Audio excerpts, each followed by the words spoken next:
Chismiday. Alam nyo ba, Chismiday, meron chismis na naman ako sa'yo, Diday, kasi nakasilip na naman ako doon. Dahil dyan, tara na mag-chismis.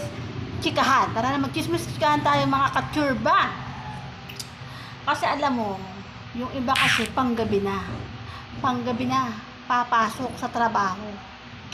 Alam mo ba, sa totoo lang, siguro yung nagtrabaho ako noon, 1 taon na ako mahigit. Siguro magdadalawang taon na ako panggabi, Day. Ipungan.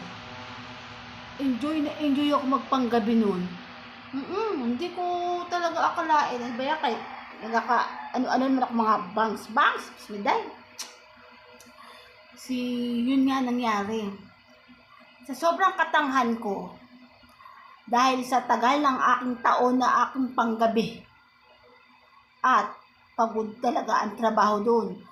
Panggabi ka, 12 hours ka, plus 2 hours, edi 14 days. 14 hours, nagtatrabaho kami panggabi. Sobrang init, sobrang walang mga, tawag doon, wala man lang electric pan, kasi ang mga dipungal ng mga leader, kaya nakatutok sa kanila ng mga tulog lang naman dyan. Tapos pag hindi pa agad natatapos ang mga trabaho, plus 2 na naman 2 hours. So 14 hours kami dahil. So ito nga, dahil sa katangahan ko, matitigok ako nang hindi ko akalain.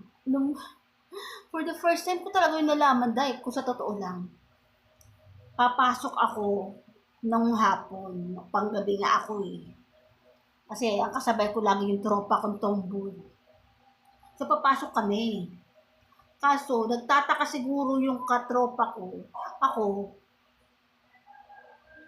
alas 4 nagigising na ako, naliligo na ako, best in pa-beauty ng konti. Kasi papasok na doon kami tatambay sa trabaho.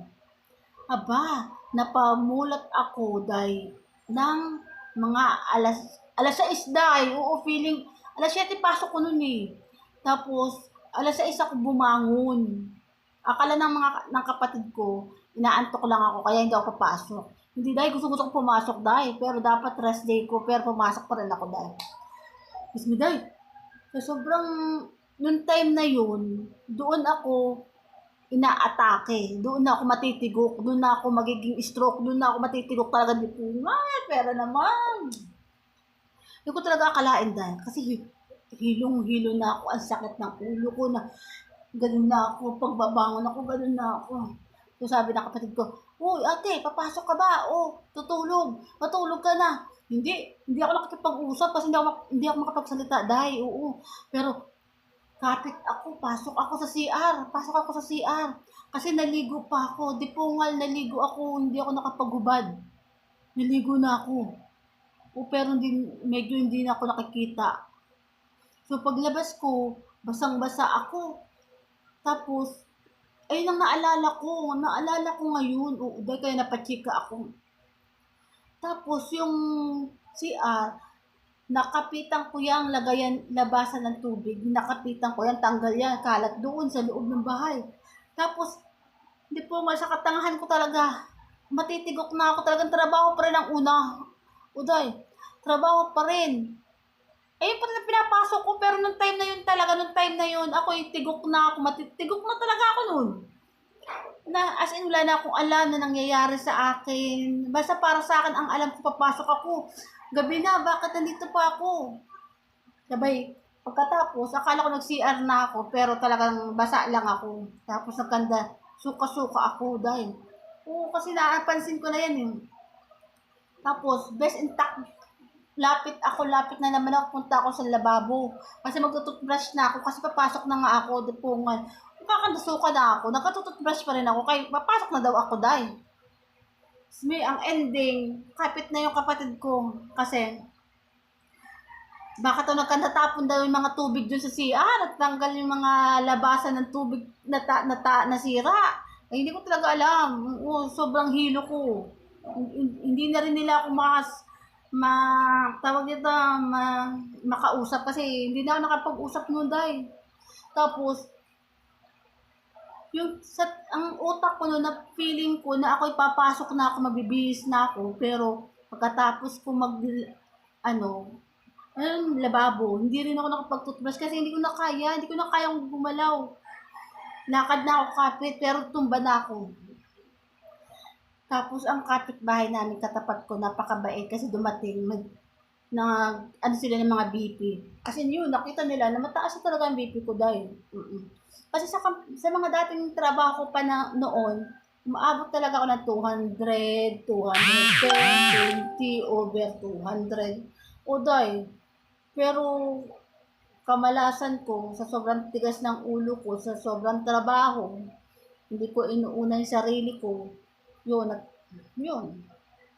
Doon na kumapit ang ano. So yun, hindi ko na talaga alam hanggang sa naghanap na sila ng doktor at tawag doon ng emergency. Salamat na rin sa mga kapitbahay ko na maayos na talagang pasalamat talaga sa mga konsihal. Lalo na yung kapitbahay nga namin kasi mag-asawa konsihal. Napakasarap din ng may mga ganyang kapitbahay. Na talagang wala kang inaasahan na sila din mismo ang tutulong sa iyo. Yun. Sa awa naman ng Diyos, nag-okay naman ako. Dahil naalala ko kasi yung mga nakita ko kasi noong time na yon, mga nakikita ko yun, pero hindi ako kapagsalita noon. Puro lang ako kilos, ano, kasi nga para sa akin ng oras na yon, oras na ng trabaho ko. Dahil kaadikan ko sa kakatrabaho. Kahit na alam na ramdam ko na yung utak ko ay inaatake na sumasabog na yung utak ko, pero wapakas pa rin ako, katanga ako talaga. Noon ako pa rin talaga trabaho na pa. Mahirap talaga pag napakasipag. Kaya sa totoo lang, mahirap din pala yung sobrang tagal na panggabi ka na umaabot ng taon-taon. Mas maganda para na okay lang yung buwan-buwan lang yung buwan-buwan lang yung panggabi mo, na kaya pang umaga, palitan ng buwan. Pero pag taon-taon, di pungal. Hirap dahil. Kasi sobrang pagod, sobrang antok, tapos may mga time na kailangan pa another 2 hours, so sobrang pagod. Yun, kaya dapat talaga maging makaramdam. Kahit na sobra-sobra tayong masipag magtrabaho, at miss natin ang mga trabaho kaysa ang mga kajuwaan natin. Mas love na love natin ang trabaho. Pero ang trabaho mismo ang titigok sa ating buhay. Di po nga. Yan, kaya talaga. Naalala ko lang. Kasi pumasok sa utak ko yung mga nangyari sa akin na kanda sira lahat ng mga lagayan na labasan ng tubig ay, bismiday. Oo, hirap. Talaga akalain. Ayan ang pinaka first time ng buhay ko na nagkaroon ng ospital. Never talaga ako nagiging ospital noon. Pero talaga, sa lahat talaga ng company, puro talaga, ang laki ng daga, dupungal na daga. Hindi sarap magbarili ng mga daga na yan, ay dupungal. Okay lang makidaan, huwag ka lang lalaglag. Dupungal, ano pa pagkain. Kaluka. So, yun. Dapat talaga maging tiwala lang. Magtiwala ka sa sarili mo, dupungal, hindi puro kasipagan. Oo. Pag masama na yung pakiramdam mo, masakit na yung ulo mo, especially masakit ang ulo mo, kaya mahirap talaga pag ulo ang sumasakit sa atin. Kasi kagaya niya, hindi ko talaga akalain na mismong pinaka-problema ko ay ulo. Hanggang ngayon naman, madali talagang sumakit ang ulo ko. Kaya ayaw ko nagagalit. Hindi ako pwede ma-high blood doy. Dati na-high blood ako. Pero naman, masayahin naman talaga akong tao. Hindi ako sanay maging masaya. Hindi ako sanay magalit lagi. Ngayon lang, medyo lang naiinis lang ako. Lalo na ngayon, may daga na ngayon, may dumaan na naman. Sige na nga dahil, baka malaglag, kaya habang tatrabaho, mag-ingat-ingat kayo ha. Pag hindi na kaya, pag masakit na ulo mo, katawan mo, kilikili mo, or kamay o paa, mag-send ka na. Ha? Ayan, ka talagang may sakit ka. Hindi yung tipong, baka naman sa inuman ka lang din. Okay? Bye na sa inyo. Luluto na ako, kakain pa ako. Ha? Okay, bye.